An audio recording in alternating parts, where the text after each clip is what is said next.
Contribution de la communauté Peul dans la résolution de la crise socio-sécuritaire dans un contexte où l'ignorance et la stigmatisation dégradent davantage la cohésion sociale des Burkinabés. C'est par ce thème que la conférence s'est déroulée.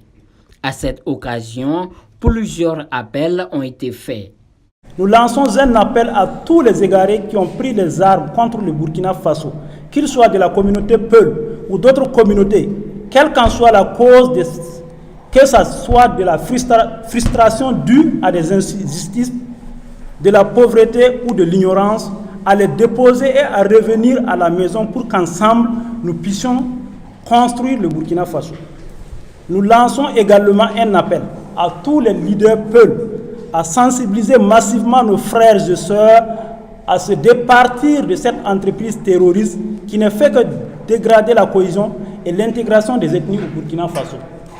Nous demandons à tous les Burkinabés sans distinction à se départir de toute forme de stigmatisation et de haine et de savoir raison garder. Nous souhaitons une implication de tous les leaders Peul à tous les niveaux et dans toutes les localités dans le processus de la résolution de la crise terroriste. Nous demandons aussi aux FDS de continuer le travail de restauration, mais en communiquant avec les familles des victimes prises en complicité avec les terroristes, afin d'éviter des scènes de frustration et de radicalisation.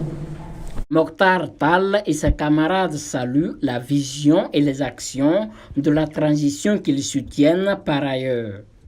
Le capitaine Ibrahim Traoré et le peuple burkinabé sont sur la bonne voie malgré les difficultés rencontrées. Nous, membres de l'ATELJA, décidons d'accompagner la transition dont l'ultime mission est le retour de la paix et de la gouvernance vertueuse. Cette conférence était également une occasion de présenter la jeune association soutenue par la Fédération des mouvements panafricains du Burkina. Elle regroupe les leaders Peul résidant à Ouagadougou et déplacés internes. Son objectif, travailler pour le retour de la paix, la cohésion sociale, l'inclusion, la réconciliation nationale et l'insertion socio-professionnelle. Bravo.